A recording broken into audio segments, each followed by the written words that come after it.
नमस्कार विद्यार्थी मित्रांनो, मी प्राध्यापक स्वप्नील विजय धांडे. माझा विषय व्यवसाय संघटन आणि व्यवस्थापन. या विषयातील प्रकरण नंबर 2 व्यापार या प्रकरणाला आपण मागील काही व्हिडिओपासून सुरुवात केलेली आहे. त्यामध्ये आपण व्यापार म्हणजे काय, व्यापाराचे महत्त्व, व्यापारांचे प्रकार, अंतर्गत व्यापार, बहिर्गत व्यापार, अंतर्गत व्यापारामध्ये घाऊक व्यापारी, किरकोळ व्यापारी, घाऊक व्यापार म्हणजे काय, घाऊक व्यापाऱ्यांची वैशिष्ट्ये, घाऊक व्यापाऱ्यांकडून पुरवल्या जाणाऱ्या सेवा, किरकोळ व्यापार म्हणजे काय, किरकोळ व्यापाऱ्यांची वैशिष्ट्ये, किरकोळ व्यापाऱ्यांकडून पुरवल्या जाणाऱ्या सेवा, त्याचप्रमाणे किरकोळ व्यापाऱ्यांचे प्रकार, त्यातील लहान प्रमाणावर किरकोळ व्यापारी यांसारख्या प्रकारांचा अभ्यास आपण आतापर्यंत केलेला आहे. विद्यार्थी मित्रांनो, आज आपण मोठ्या प्रमाणावर किरकोळ व्यापार करणारे व्यापारी यांबद्दलची माहिती अभ्यासणार आहोत. मोठ्या प्रमाणावर किरकोळ व्यापार करणारे व्यापारी. जे व्यापारी मोठ्या प्रमाणावर भांडवलाची गुंतवणूक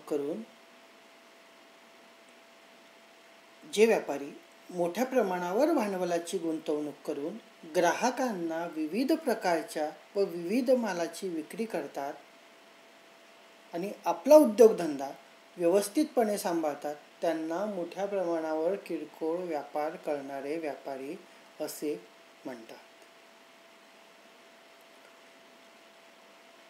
जे व्यापारी मोठ्या प्रमाणावर भांडवलाची गुंतवणूक करून ग्राहकांना विविध प्रकारच्या व विविध मालाची विक्री करतात आणि आपला उद्योगधंदा व्यवस्थितपणे सांभाळतात, त्यांना मोठ्या प्रमाणावर किरकोळ व्यापार करणारे व्यापारी असे म्हणतात. शहरीकरणामुळे हे व्यापारी उदयास आले. शहरीकरण झाल्यामुळे हे व्यापारी काय आले, उदयास आले. शहराच्या वेगवेगळ्या परिसरात अशी स्थिर दुकाने असतात.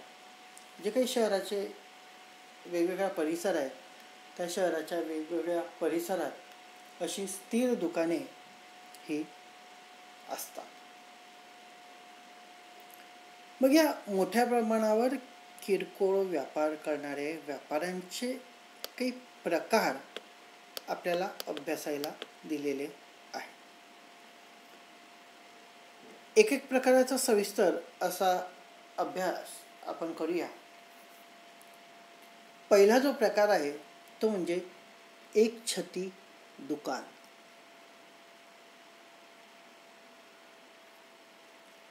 एकाच इमारतीत विविध खात्याद्वारे व विभागातून विविध प्रकारच्या मालाची मोठ्या प्रमाणावर विक्री केली जाते, त्यास एक छती दुकान असे म्हणतात. एकाच इमारतीत विविध खात्याद्वारे व विभागातून विविध प्रकारच्या मालाची मोठ्या प्रमाणावर विक्री केली जाते, त्यास एक छती दुकान असे म्हणतात. या दुकानातील प्रत्येक खाते किंवा विभागातून विशिष्ट प्रकारच्या मालाची विक्री केली जाते. म्हणजे या दुकानातील प्रत्येक खाते किंवा विभागातून विशिष्ट प्रकारच्या मालाची विक्री ही केली जाते. दुकानातील प्रत्येक खाते, विभाग यांचे नियोजन व व्यवस्थापन एकच व्यवस्थापक करतो. जे काही दुकानातील प्रत्येक खाते आहेत, विभाग आहेत, यांचे नियोजन व व्यवस्थापन एकच व्यवस्थापक करतो. ते मोठ्या प्रमाणात निरनिराळ्या वस्तूंची विक्री करतात. हे जे काही दुकानदार आहे, हे मोठ्या प्रमाणात निरनिराळ्या वस्तूंची विक्री करतात. उदाहरण द्यायचं झालं, खेळणी, तयार कपडे, खाद्यपदार्थ इत्यादी.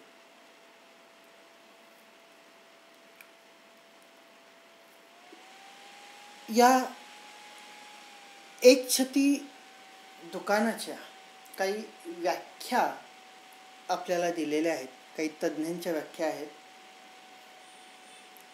काही विश्लेषकांच्या व्याख्या आहेत. ते व्याख्या बघूया. पहिली जी व्याख्या आहे ती आहे जेम्स स्टीफन्सन यांच्या मते. जेम्स स्टीफन्सन यांचं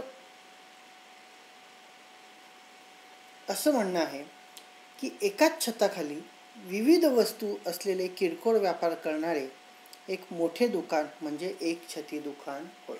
अगदी सोपी व्याख्या आहे. एकाच छताखाली विविध वस्तू असलेले किरकोळ व्यापार करणारे एक मोठे दुकान म्हणजे एक छती दुकान होय. तर दुसरी व्याख्या आहे जी.बी. गिल्स यांच्या मते. जी.बी. गिल्स यांचं मत असं आहे की एकच मालकी हक्क असणारे एकाच छताखाली अनेक दुकाने संघटित एकत्र करणारे दुकान म्हणजे एक छती दुकान होय. जी.बी. गिल्स यांचं मत आहे की एकच मालकी हक्क असणारे एकाच छताखाली अनेक दुकाने संघटित एकत्रित करणारे दुकान म्हणजे एक छती दुकान होय. प्रत्येक दुकानाची आणि विभागाची वेगवेगळ्या विशेष वस्तूंची विक्री करण्यास विशेषतः असते. म्हणजे प्रत्येक दुकानाची आणि विभागाची वेगवेगळ्या विशेष वस्तूंची विक्री करण्यात विशेषतः असते. मग या एक छती दुकानाची काही वैशिष्ट्ये आपल्याला अभ्यासायला दिलेली आहे. वैशिष्ट्यांचा सविस्तर असा अभ्यास करूया. पहिलं वैशिष्ट्य आहे खरेदीबाबत सुविधा.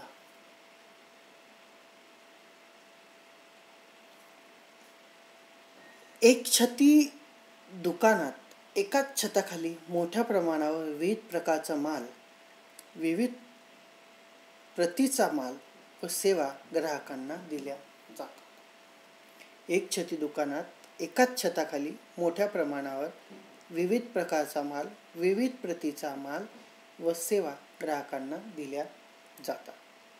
ग्राहकांना एकाच छताखाली विविध मालाची खरेदी वेगवेगळ्या किमतीत करता येऊ शकते. जे काही ग्राहक आहेत त्या ग्राहकांना एकाच छताखाली विविध मालाची खरेदी वेगवेगळ्या किमतीमध्ये करता येऊ शकते. हे पहिलं वैशिष्ट्य. दुसरं वैशिष्ट्य आहे ते म्हणजे मध्यवर्ती व्यवस्थापन. एक छती दुकानात सर्व विभाग स्वतंत्रपणे असतात, पण सर्व विभागांचे व्यवस्थापन, नियंत्रण व मालकी मध्यवर्ती ठिकाणी केंद्रित झालेली असते. एक छती दुकानात सर्व विभाग स्वतंत्रपणे असतात, पण सर्व विभागांचे व्यवस्थापन, नियंत्रण व मालकी मध्यवर्ती ठिकाणी केंद्रित झालेली असते. म्हणजे उदाहरण द्यायचं झालं तर जाहिरात विभाग, हिशोब विभाग, नवीन भरती करणे विभाग इत्यादी सर्व विभाग एकाच छताखाली केंद्रीय व्यवस्थापनाने नियंत्रित होतात. मध्यवर्ती व्यवस्थापनाची जर उदाहरण बघायची झाली तर जाहिरात विभाग, हिशोब विभाग, नवीन भरती करणारे विभाग इत्यादी सर्व विभाग एकाच छताखाली केंद्रीय व्यवस्थापनाने नियंत्रित होतात. तिसरं जे वैशिष्ट्य आहे ते म्हणजे विविध प्रकारचा माल निवडीस प्राधान्य. विविध प्रकारच्या माल निवडीस प्राधान्य. एक छती दुकानात विविध प्रतीच्या, ट्रेडमार्कच्या, नक्षीच्या आणि रंगाच्या अनेक प्रकारच्या वस्तू ग्राहकांना पुरविल्या जातात. एक छती दुकानात विविध प्रकारच्या, ट्रेडमार्कच्या, नक्षीच्या आणि रंगाच्या अनेक प्रकारच्या वस्तू ग्राहकांना पुरविल्या जातात. त्याला विविध प्रकारचा माल निवडीस प्राधान्य हे एक वैशिष्ट्य आहे. पुढचं वैशिष्ट्य ते म्हणजे विशेषीकरण. एकछत्री दुकानात प्रत्येक विभागातून स्वतंत्रपणे विशिष्ट मालाची विक्री केली जाते. एकछत्री दुकानात प्रत्येक विभागातून स्वतंत्रपणे विशिष्ट मालाची विक्री केली जाते. उदाहरण द्यायचं झालं तर विजेच्या वस्तूंचा विभाग, भाजीपाला, फळे विभाग, स्वयंपाकघरातील वस्तूंचा विभाग इत्यादी. म्हणजे एकाच छताखाली विविध विभागांच्या वस्तू विक्रीसाठी उपलब्ध असतात, म्हणून त्याला आपण विशेषीकरण असे म्हणतो. पुढचं वैशिष्ट्य आहे ते म्हणजे मध्यवर्ती ठिकाण. एकछत्री दुकान हे शहराच्या मध्यवर्ती ठिकाणी स्थापन झालेले असते. एकछत्री दुकान हे शहराच्या मध्यवर्ती ठिकाणी स्थापन झालेले असते. ग्राहक सहजपणे येऊ शकतात व त्यांच्या गरजेनुसार वस्तूंची खरेदी करू शकतात. अशा मध्यवर्ती ठिकाणी या दुकानाची स्थापना झालेली असते. नंतरचं वैशिष्ट्य ते म्हणजे प्रचंड भांडवल. एकछत्री दुकानासाठी मोठ्या प्रमाणावरील भांडवल गुंतवणुकीची आवश्यकता असते. जे काही एकछत्री दुकान आहे त्या एकछत्री दुकानासाठी भांडवल गुंतवणुकीची मोठ्या प्रमाणावर आवश्यकता ही असते. इमारत, कर्मचारी वर्गाचा पगार, विविध प्रकारच्या मालाच्या साठ्याकरिता, जाहिरात, विजेसाठी भांडवलाची आवश्यकता असते. मग भांडवल कोणकोणत्या गोष्टी आवश्यक आहे? इमारत, कर्मचारी वर्गाचे पगार, विविध प्रकारच्या मालाच्या साठ्याकरिता, जाहिरात, विजेसाठी भांडवलाची आवश्यकता असते. त्यामुळे मोठ्या प्रमाणात, प्रचंड प्रमाणात भांडवल हे आवश्यक असते. नंतरचं वैशिष्ट्य आहे ते म्हणजे उधारीची सुविधा नाही. एकछत्री दुकानात रोखीनेच मालाची विक्री केली जाते. ते क्रेडिट कार्ड स्वीकारतात परंतु उधारीची सुविधा देत नाहीत. जे एकछत्री दुकानात रोखीनेच मालाची विक्री केली जाते किंवा ते क्रेडिट कार्ड स्वीकारतात परंतु उधारीची सुविधा देत नाहीत. नंतरचा दुसरा जो प्रकार आहे तो म्हणजे सुपर बाजार.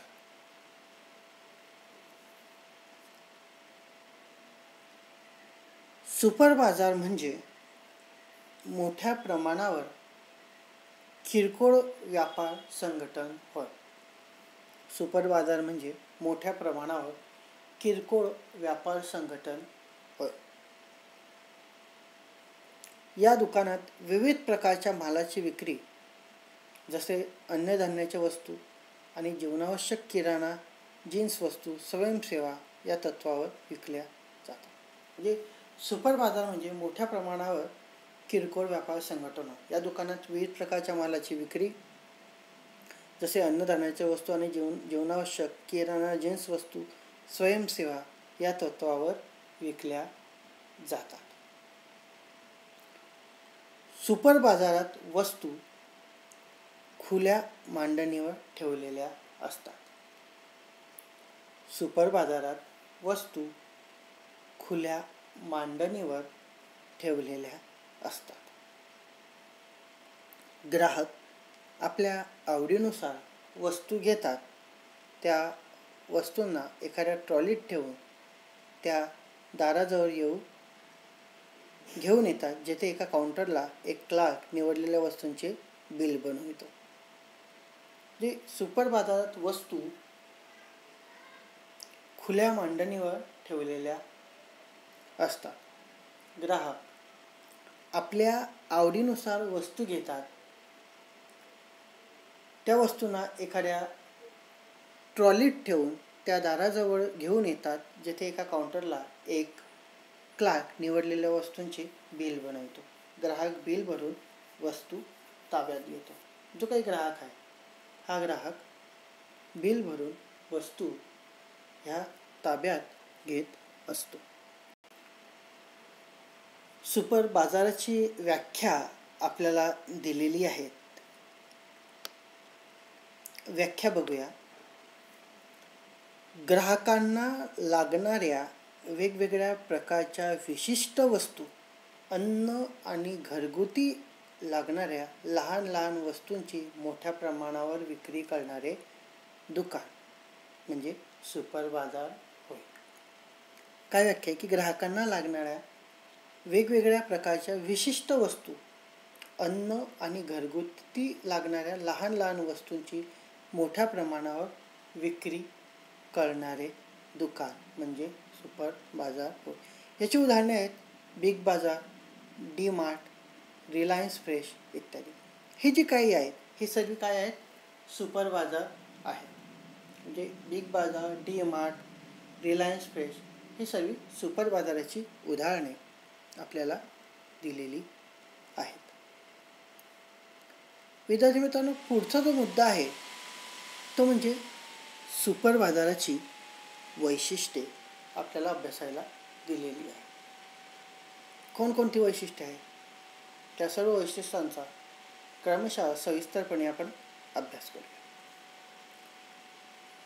पहिलं जे वैशिष्ट्य आहे ते म्हणजे ठिकाण.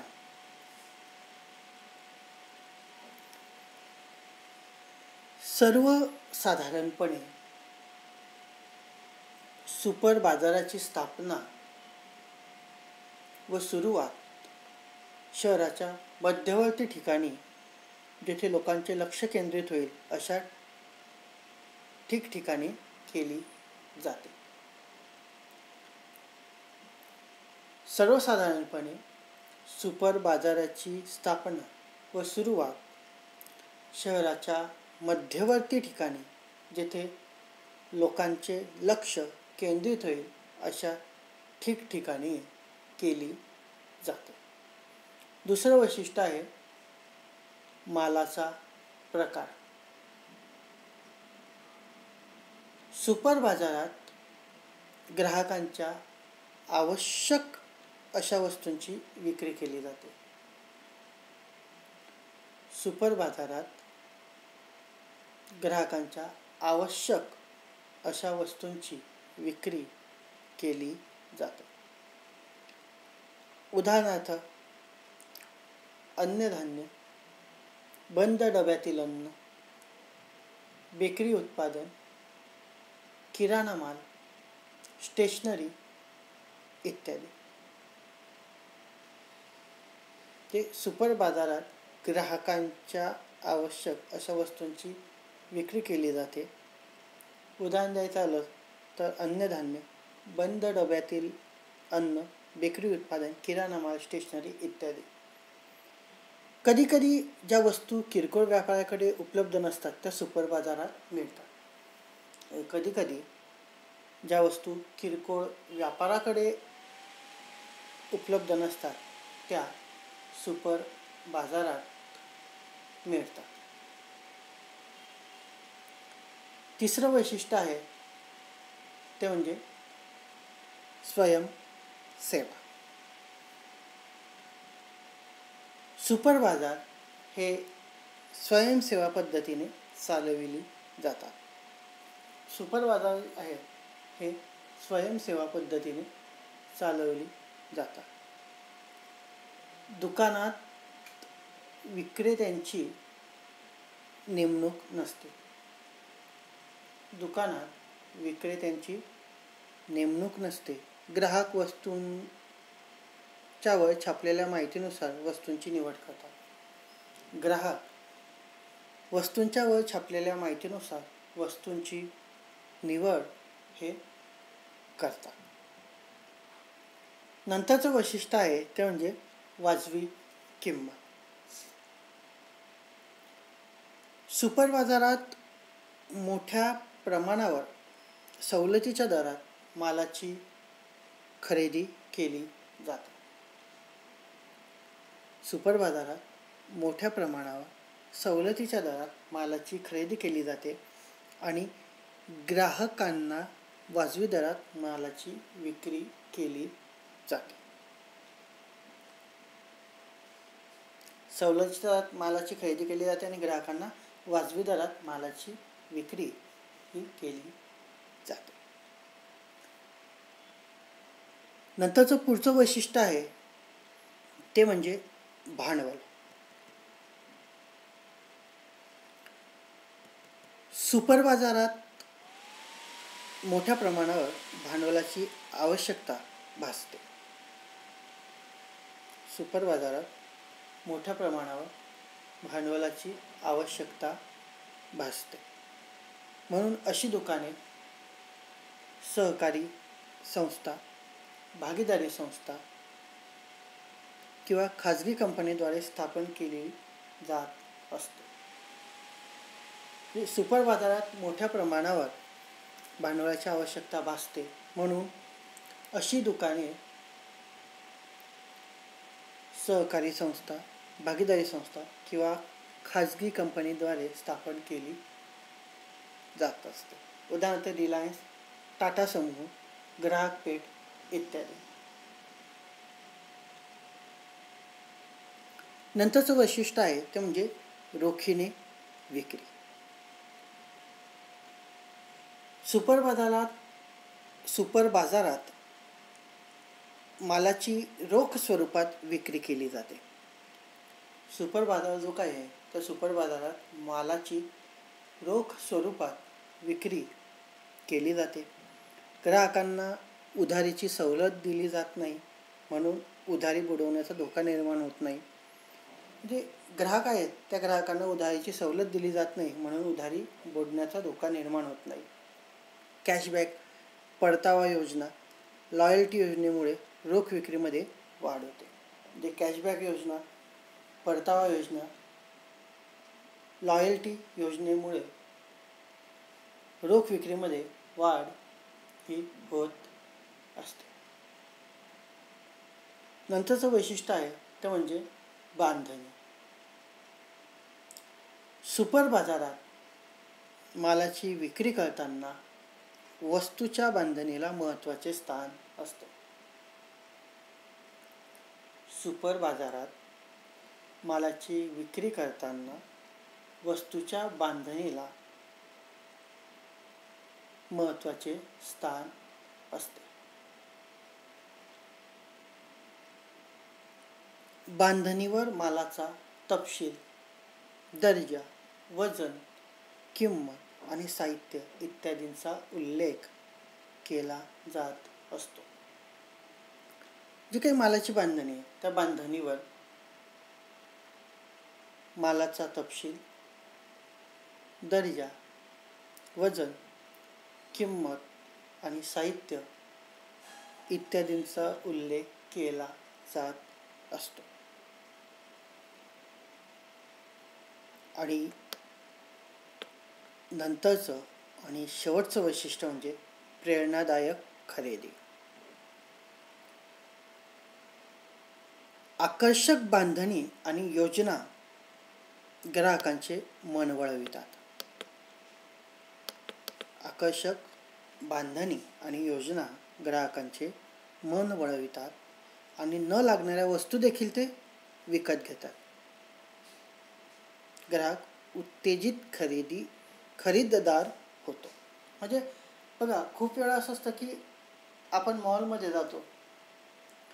मॉलमध्ये गेल्यानंतर आवश्यक असणाऱ्या वस्तूंची जी काही यादी असते ती आपल्याजवळ असते, परंतु त्या यादी व्यतिरिक्तही आपण वस्तू काय करत असतो, खरेदी करत असतो. म्हणजे आकर्षक बांधणी योजना ग्राहकांचे मन वळवितात आणि न लागणाऱ्या वस्तू देखील ते विकत घेतात. अशा परिस्थितीत ग्राहक हा उत्तेजित खरीददार होत असतो.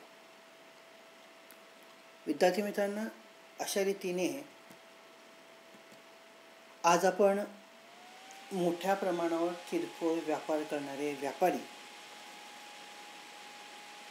यामधील एकछत्री दुकान आणि सुपर बाजाराविषयीची माहिती घेतली. एकछत्री दुकान म्हणजे काय, एकछत्री दुकानाची व्याख्या, त्यानंतर एकछत्री दुकानाची वैशिष्ट्यामध्ये खरेदीबाबत सुविधा, मध्यवर्ती व्यवस्थापन, विविध प्रकारचा माल निर्यात प्राधान्य, विशेषीकरण, मध्यवर्ती ठिकाण, प्रचंड भांडवल, उधारीची सुविधा नाही यासारख्या वैशिष्ट्यांचा अभ्यास केला. दुसरं म्हणजे सुपर बाजार. सुपर बाजार म्हणजे काय? सुपर बाजाराची व्याख्या आणि सुपर बाजाराची वैशिष्ट्यांमध्ये ठिकाण, मालाचा प्रकार, स्वयंसेवा, वाजवी किंमत, भांडवल, रोखीने विक्री, बांधणी, प्रेरणादायक खरेदी इत्यादी वैशिष्ट्यांचा सविस्तर असा अभ्यास केलेला आहे. धन्यवाद.